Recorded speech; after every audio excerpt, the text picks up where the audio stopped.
नरेश की माँ अपने बेटे से मिलने दिल्ली आ रही है। इस बात का पता चलते ही नरेश के दिल में हलचल मच जाती है। नरेश अपनी माँ के स्वागत की तैयारी में लग जाता है। साथ ही उसे डर भी सताने लगता है कि उसकी माँ कहीं अपनी पुरानी जिद पर फिर से बैठ ना जाए। हे भगवान, इस बार बचा लो। अगले साल पक्का माँ की जिद पूरी कर दूंगा। तभी दरवाजे की घंटी बजती है। नरेश दरवाजा खोलता है तो सामने अपने मकान मालिक को देखकर हैरान हो जाता है, क्योंकि उनके साथ एक सुंदर सी लड़की भी थी। अब नमस्ते अंकल, कुछ काम था, मुझे बुला लेते। आपने क्यों कष्ट किया?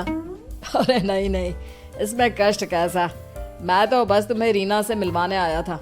आज से रीना तुम्हारे साथ इसी फ्लैट में रहेगी। अंकल, कोई लड़का फ्लैटमेट नहीं है? एक अनजान लड़की के साथ रहना मेरे लिए थोड़ा अजीब होगा। देखो नरेश, मैं तुम्हें पहले भी बता चुका हूँ कि इस फ्लैट में तुम्हें किसी ना किसी के साथ एडजस्ट करना ही होगा, या फिर तुम अकेले पूरे फ्लैट का किराया दे दो, मैं किसी को नहीं रखूंगा। नरेश अपने मकान मालिक की बात सुन के रीना के साथ रहने के लिए तैयार हो जाता है, पर अंदर ही अंदर उसे ये बात खाने लगती है कि वो अपनी माँ को क्या जवाब देगा जब उसकी माँ रीना के बारे में उसे पूछेगी। दिन बीतने लगते हैं। नरेश और रीना अच्छे दोस्त भी बन जाते हैं, पर अभी भी नरेश अपनी प्रॉब्लम का सलूशन नहीं ढूंढ पाता। एक दिन नरेश बहुत परेशान सा बैठा होता है। तभी रीना उसे पूछती है, क्या हुआ नरेश, तुम काफी परेशान लग रहे हो, सब ठीक तो है ना? हाँ सब ठीक है, बस एक छोटी सी प्रॉब्लम है। वो एक्चुअली 2 दिन बाद मेरी माँ मुझसे मिलने आ रही है। अरे तो इसमें प्रॉब्लम क्या है, ये तो खुशी की बात है। हाँ रीना, बट मेरी माँ एक जिद लेकर बैठ गई है कि मैं शादी कर लूँ, पर मैं अभी इस चीज़ के लिए तैयार नहीं हूँ। ऊपर से जब वो तुम्हें देखेगी तो 100 सवाल करेगी, क्या जवाब दूंगा? अरे इसमें कोई टेंशन वाली बात नहीं है। मेरे पास ना इस प्रॉब्लम का सलूशन है, जिससे ना तुम्हें शादी करनी पड़ेगी और ना ही तुम्हारी माँ मेरे बारे में कुछ पूछेंगी। रीना की बात सुनकर नरेश सोच में डूब जाता है। वो सोचता है कि रीना खुले ख्यालों वाली लड़की है, कहीं माँ को सच बता ना दे। नरेश को सोच में डूबा देखकर रीना कहती है, अरे क्या हुआ, किस सोच में पड़ गए? डोंट वरी, जैसा तुम सोच रहे हो ना वैसे कुछ भी नहीं है। मेरे पास एक प्लान है। मैं कुछ समझ नहीं पा रहा हूँ, कैसा प्लान? मैं समझाती हूँ। हम ना एक कॉन्ट्रैक्ट मैरिज कर लेते हैं। फिलहाल मेरे पास जॉब नहीं है, तो तुम इस रूम का किराया दे देना जब तक तुम्हारी माँ यहाँ रहेंगी, सिर्फ तब तक। और तुम अपनी माँ से कह देना कि मैं तुम्हारी पत्नी हूँ, इससे वो मेरे यहाँ रहने पर कोई सवाल भी नहीं करेंगी। अरे बात तुम्हारी ठीक है, पर माँ से झूठ बोलना, ना ना पापा, मैं ये रिस्क नहीं ले सकता। कोई और आइडिया दो ना तुम। देखो मंजूर हो तो बोलो, वरना सच बता दो, मुझे कोई प्रॉब्लम नहीं है। रीना की बात सुनकर नरेश सोच में डूब जाता है। बहुत सोचने के बाद जब उसे कोई रास्ता नहीं मिलता तो वो रीना के बताए हुए रास्ते पर चलने के लिए तैयार हो जाता है।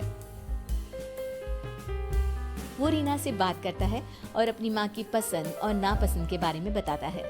रीना भी नरेश की सभी बातों को ध्यान से सुनती है, ताकि कहीं उससे कोई गलती ना हो जाए। आखिर वो दिन भी आ जाता है जब नरेश की माँ उससे मिलने दिल्ली आ जाती है।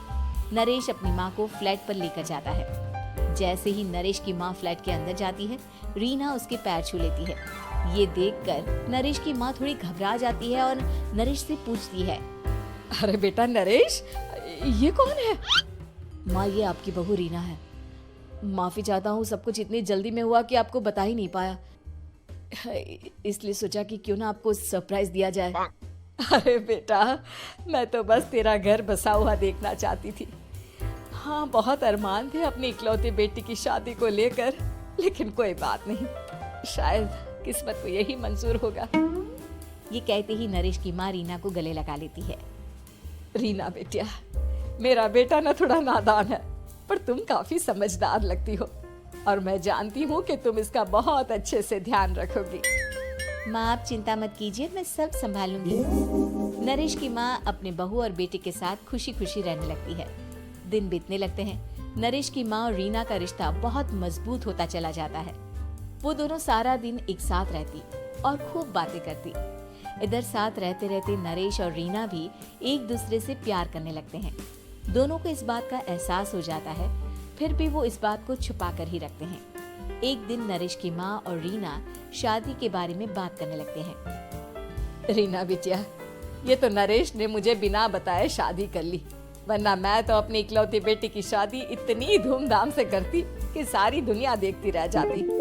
अच्छा माँ, आप ऐसा भी क्या करती नरेश और मेरी शादी में जो दुनिया देखती रह जाती?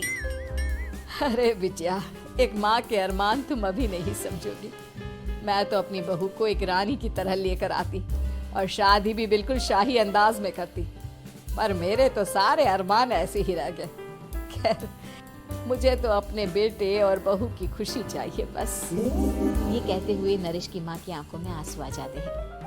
रीना भी ये सुनकर ख्यालों में खो जाती है, क्योंकि वो भी मन ही मन खुद को नरेश की पत्नी और उसकी माँ की बहू मानने लगी थी। शाम को जब नरेश ऑफिस से घर आता है तो रीना खुद को रोक नहीं पाती और नरेश के सामने उसकी माँ को अपने और नरेश के रिश्ते का सारा सच बता देती है।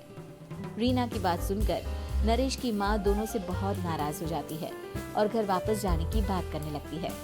तुम दोनों ने मुझसे सच छुपाकर बहुत ठेस पहुंचाई है मुझे। अब तुम लोगों के साथ नहीं रहना चाहती मैं, कल ही वापस चली जाऊंगी अपने घर। माँ, मुझे माफ कर दो, ये सब मैंने रीना के कहने पर ही किया है, वरना मैं भी आपको कभी ठेस पहुंचाने के बारे में सोच भी नहीं सकता।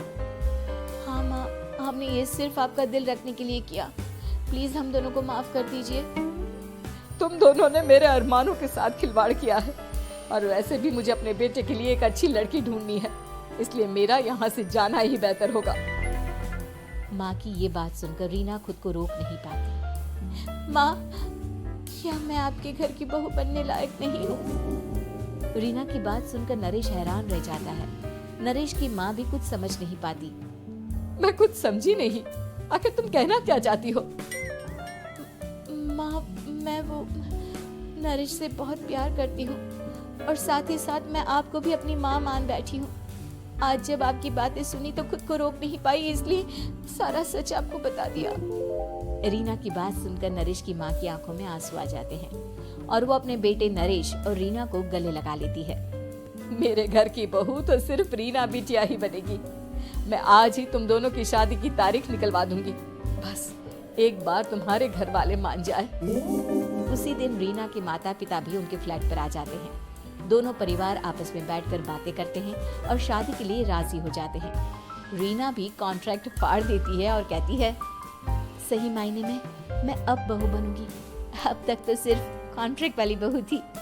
ऐसी ही रोचक मनोरंजक कहानियाँ देखने और सुनने के लिए हमारे वीडियो को लाइक करें, दोस्तों को शेयर करें तथा हमारे चैनल बचपन पैम्पर को सब्सक्राइब करें।